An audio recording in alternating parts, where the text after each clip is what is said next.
जय हिंद, वंदे मातरम।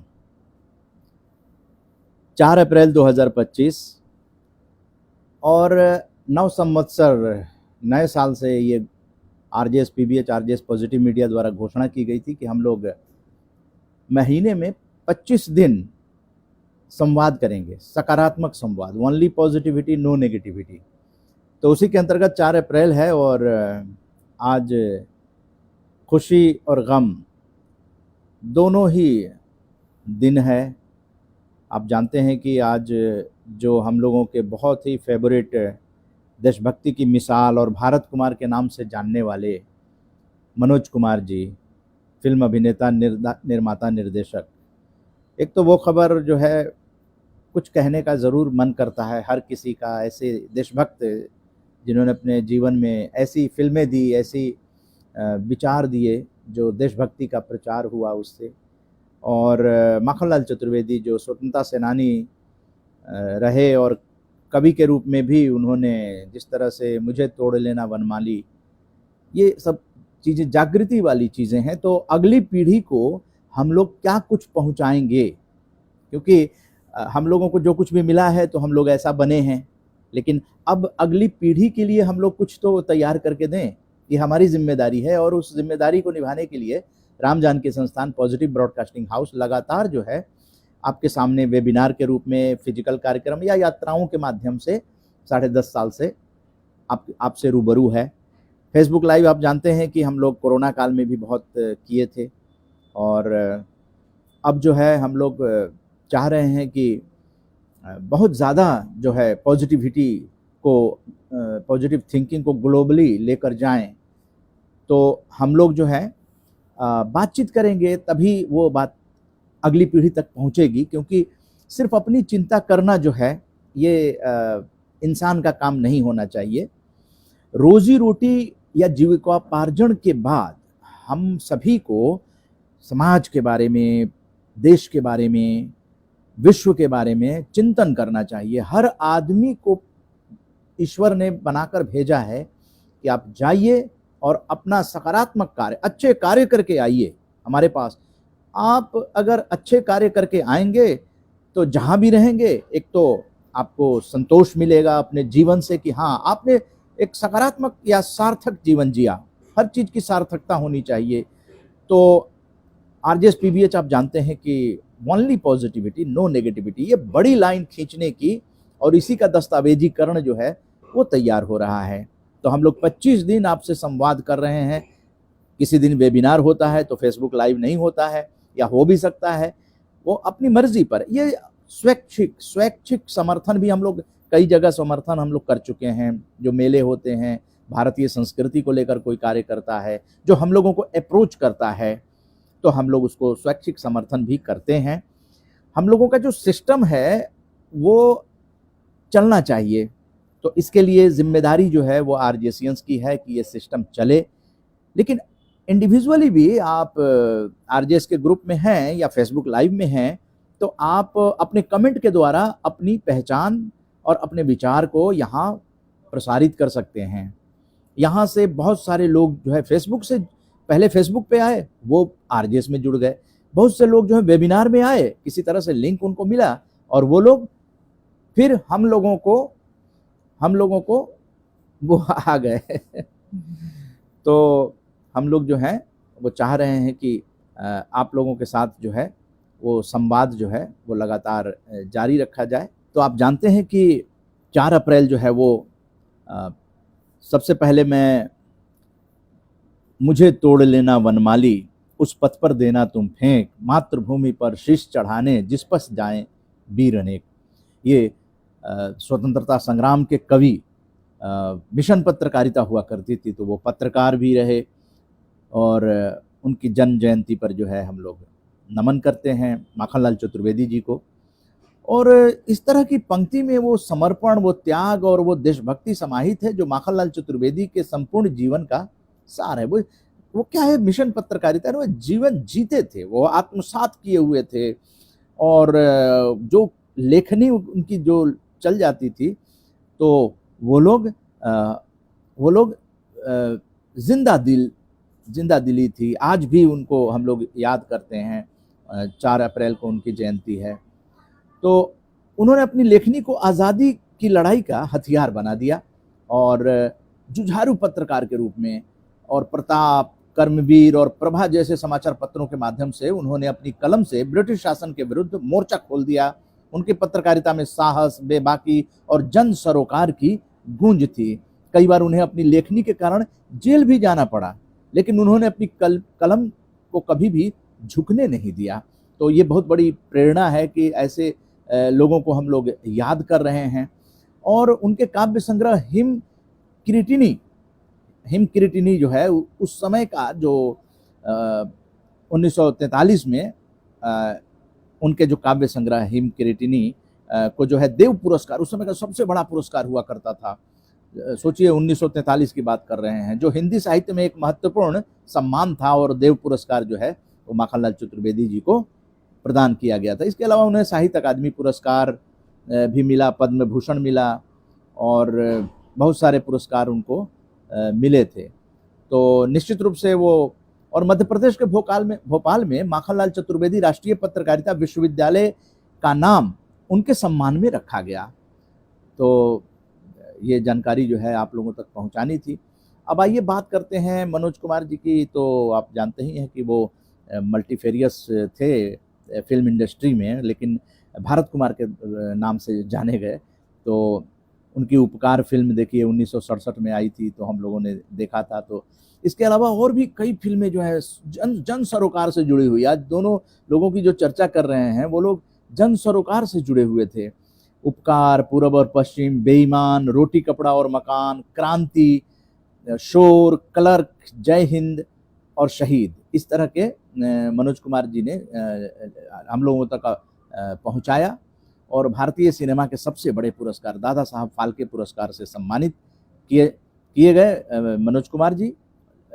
87 साल की उम्र में 4 अप्रैल 2025 आज फेसबुक लाइव हो रहा है, उनको श्रद्धांजलि अर्पित की जा रही है। कि देखिए, जाना तो सभी लोगों को है, लेकिन मनोज कुमार ने जो काम किया है, जो साफ सुथरी फिल्में बनाई है, ये नई पीढ़ी को बताना पड़ेगा कि हमारे जो पूर्वज थे, हमारे जो पुरोधा थे, हम जिन लोगों ने अच्छे विचारों की फिल्मों को हम लोगों को प्रस्तुत किया, तब हम लोगों के अंदर जो है एक परिवार से संस्कार आता है और एक समाज से आता है। एक फिल्में हमें संस्कार देती हैं, हम जैसा देखते हैं वैसा बनने का प्रयास करते हैं। थिएटर देखते हैं या टेलीविज़न देखते हैं, सीरियल देखते हैं, तो हम समाज में अगर अच्छी चीज़ों का प्रचार प्रसार होगा तो निश्चित रूप से हमारी जो अगली पीढ़ी है उसकी चिंता करनी पड़ेगी कि वो लोग भी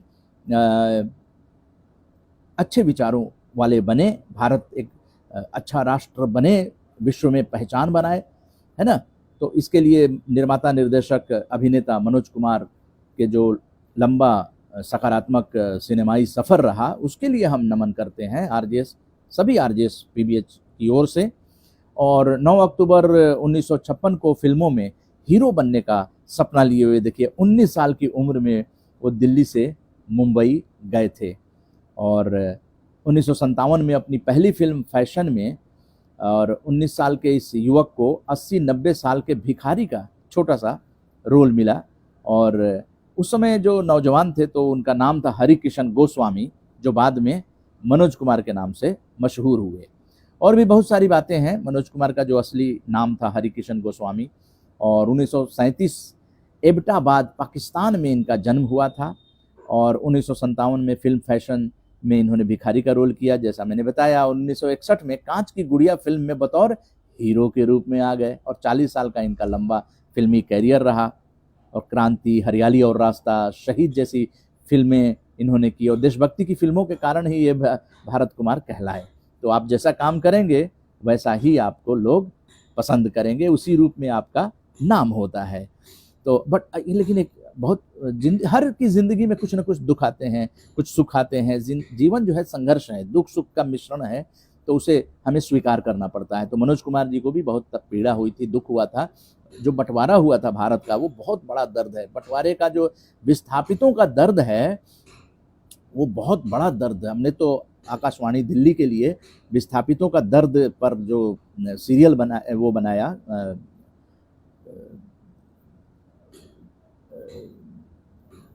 एक प्रोग्राम बनाया था बंटवारे का दर्द, तो उसमें हमें अलग अलग जगह जाकर उनके लोगों से बातचीत करनी पड़ी। आज भी वो ताज़ा हो जाती है कि बंटवारे का क्या दर्द होता है, किस तरह से शरणार्थी बनकर वो रहना पड़ता है और सब कुछ छोड़कर अपना। और लेकिन इनके साथ एक और दुख की घटना जुड़ी हुई है कि बंटवारे में हुई हिंसा में मनोज कुमार जी के चाचा मारे गए और इनके पिताजी बहुत रोए थे। लेकिन अगले ही दिन जब भारत आज़ाद हुआ तो इनके पिताजी इनको लेकर, मनोज कुमार जी को लेकर लाल किला गए और नारे लगाए। और तो ये सोच, ये इनके जहन में ये बात अभी भी थी। दिल्ली में आकर वो शरणार्थी कैंप में रहे और उनको याद है कि जब उनकी माँ उनके भाई को जन्म देने वाली थी, चारों तरफ हिंसा और दंगे हो रहे थे, सायरन बजा और अस्पताल के लोग भी अंडरग्राउंड हो गए थे। देखिए, ऐसी परिस्थिति में इनका बचपन गुजरा है, तो देशभक्ति क्यों नहीं होगी उनके अंदर। देशभक्ति का मुझे लगता है कि बीजारोपण जो है वो बंटवारे के दर्द को सहने के बाद जब भारत आज़ाद हुआ और ये भारत की धरती पर आए, तो इस धरती को इन्होंने अपना लिया, चूम लिया और यहाँ पर जो उनके मन में था वो फिल्मों के माध्यम से बाहर आ गया। तो हर किसी की ज़िंदगी में ऐसे ऐसे क्षण आते हैं जब उनको प्रेरणा मिलती है, और प्रेरणा मिलती है जैसे कि नरगिस की मृत्यु कैंसर के कारण हो गई थी, तो आप जानते हैं कि उसके लिए कुछ न कुछ सुनील दत्त जी ने भी वो किया। तो मनोज कुमार जी ने भी उन सब चीज़ों को देखकर वो किया कि नहीं, हमें कुछ करना चाहिए देश के लिए जीना, देश के लिए मरना। तब जाके क्रांति और पूरब और पश्चिम, उपकार जैसी फिल्में वो लेकर आए। भारत का रहने वाला हूँ, भारत की बात सुनाता हूँ, कितनी मतलब प्रेरणा देने वाली आज भी सदाबहार वो गीत है। तो आप यही सोचिए कि यहाँ पर मैं अब वेबिनार जो हुआ था 3 अप्रैल को,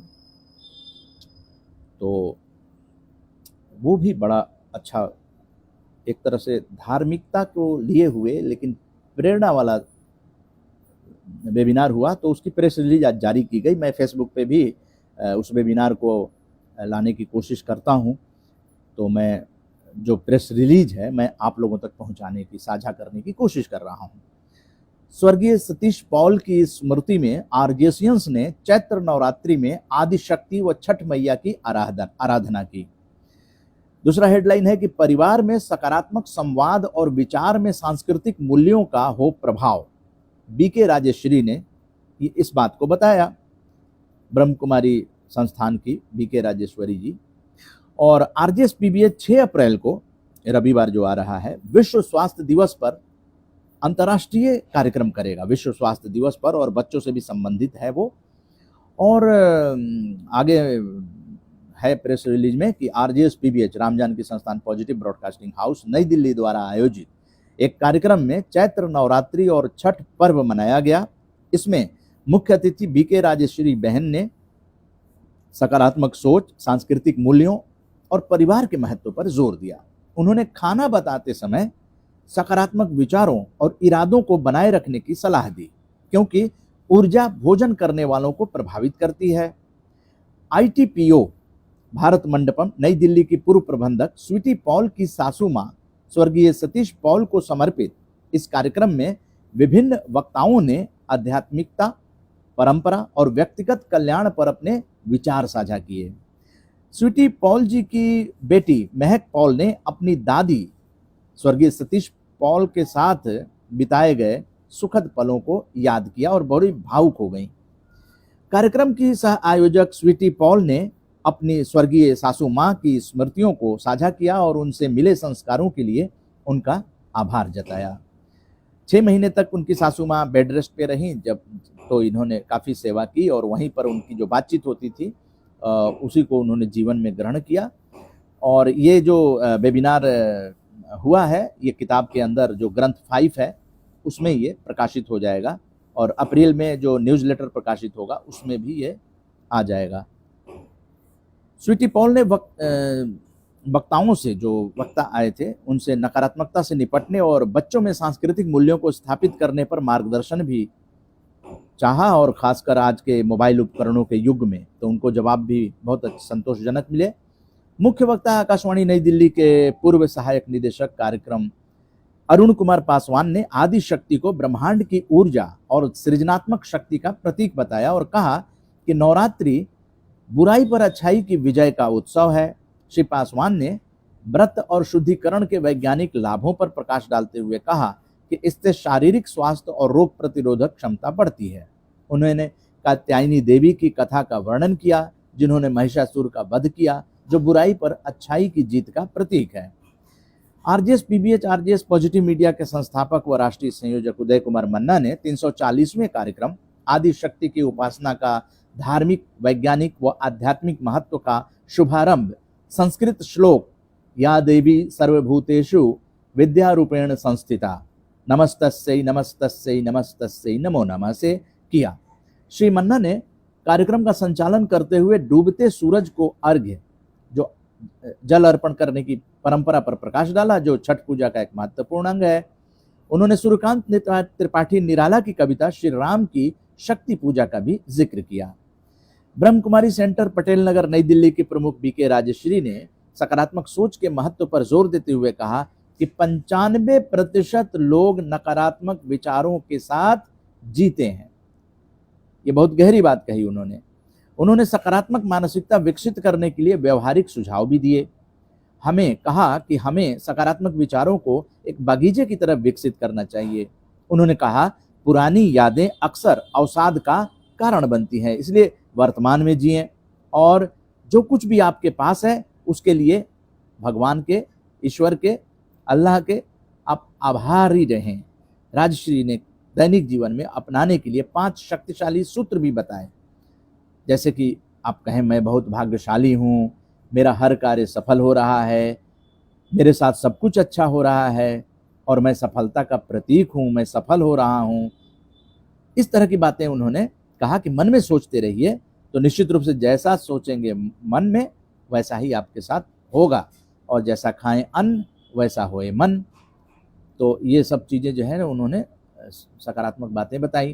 कार्यक्रम में श्रृंखलाबद्ध ऑनलाइन वीडियो, न्यूज़लेटर्स और पुस्तकों के माध्यम से सकारात्मक मीडिया और सांस्कृतिक मूल्यों को बढ़ावा देने के लिए आरजेएस पीबीएच की प्रतिबद्धता पर भी प्रकाश डाला गया।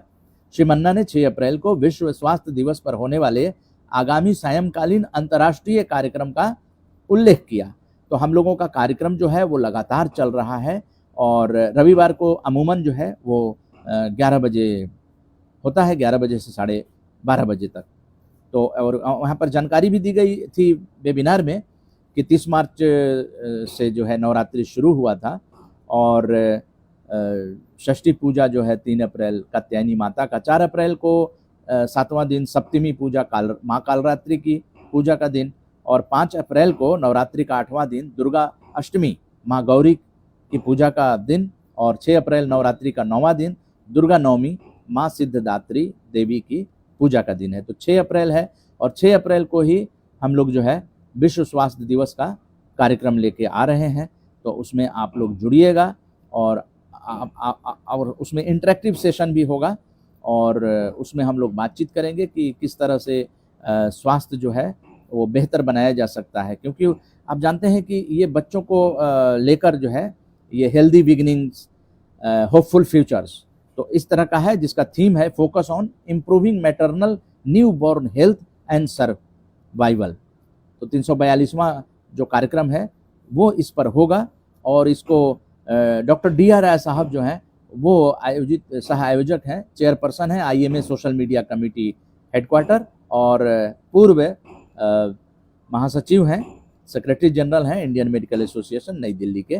तो वो ये मंच सजा रहे हैं जिसमें कि डॉक्टर नरेश चावला जी जो हैं वो मेडिको सोशल एक्टिविस्ट और vice president Delhi medical council, वो स्पेशल गेस्ट हैं, और स्पेशल गेस्ट हैं प्रोफेसर डॉक्टर रेखा फुल जी जो HOD डिपार्टमेंट ऑफ काया चिकित्सा medicine SGT university Gurugram Haryana, और इसमें रति दिनेश चौबे जी जो हैं वो चेयरपर्सन है हिंदी महिला समिति के नागपुर महाराष्ट्र के। तो वो स्वागत और धन्यवाद ज्ञापन करेंगी, अपनी कविताओं से यहाँ स्वास्थ्य संबंधी कविता प्रस्तुत करेंगी। हम लोगों के जो मुख्य अतिथि हैं 6 अप्रैल रविवार के दिन सुबह 11 बजे, वो हैं रमैया मुथियाला जी, प्रोफेसर डॉक्टर रमैया मुथियाला जी, जो अमेरिका से जुड़ेंगे मुख्य अतिथि के रूप में, जो professor director university of Minnesota America USA, president and chief CEO हैं Indian organisation for rare diseases. Rare disease पे काफ़ी काम है इनका। तो आप जानते हैं कि ये जो वर्ल्ड हेल्थ डे है, ये focus on improving maternal new born health and survival. तो इस तरह के चैलेंजेस को लेकर आरजेएस लगातार जो है वो आता है, और रविवार को 6 अप्रैल को 11 बजे से फिर हम लोग वेबिनार में जुड़ेंगे।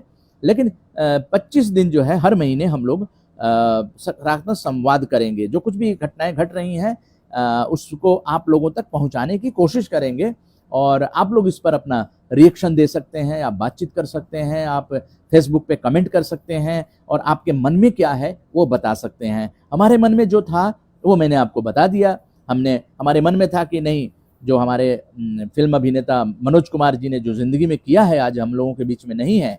4 अप्रैल को पूरा देश सदमे में था कि वो भारत कुमार हम लोगों के बीच नहीं है। लेकिन याद करने की जिम्मेदारी अपने अपने ढंग से सभी लोगों ने किया है। फेसबुक पे बहुत सारे फोटो उनके लोगों ने भेजा है। उससे जो है नई पीढ़ी के लिए वो प्रेरित करने वाला व्यक्तित्व जो है उसको हम लोगों को नेटवर्क में डालते रहना पड़ेगा। और आपकी भी जिम्मेदारी है कि आप कुछ लिखें, सुने, समझें, और सिर्फ अपने लिए ना सोचें, क्योंकि अपने लिए तो जीविकोपार्जन और वो जरूरी है, लेकिन उसके बाद आप देश के लिए सोचें, आप विश्व के लिए सोचें, आप चिंतन करें। आप इंसान हैं, इंसानियत आपके अंदर है, तो इंसानियत के रूप में कुछ ना कुछ विचार क्रांति के रूप में और सकारात्मक भारत उदय वैश्विक आंदोलन जो विश्व भर में पहुंच रहा है, अपना काम करते जाइए और इस तरह के सूचना क्रांति के दौर का सदुपयोग कीजिए। ये विश्व में शांति लाने के लिए बहुत ही अच्छा कार्यक्रम होगा। विश्व में शांति बहुत ज़रूरी है, और आपके हमारे सब सहयोग करके विश्व में शांति हम लोग ला सकते हैं। तो चरैवेती चलते रहना है एक मुस्कान के साथ। जय हिंद, वंदे मातरम। सकारात्मक भारत उदय वैश्विक आंदोलन आप लोगों तक पहुंचाने के लिए कृत संकल्प हैं, दृढ़ संकल्प हैं, और चरैवेती के साथ चलते रहेंगे, आपसे मिलते रहेंगे। और इसके साथ अब अपनी वाणी को विराम देते हैं। आप फेसबुक लाइव के बाद भी देखते हैं, बहुत आनंद आता है। आप टिप्पणी करेंगे तो और आनंद आएगा, और भी बेहतरीन सूचनाओं को लेकर आपके सामने हाजिर होंगे। तब तक के लिए नमस्कार, जय हिंद, जय भारत।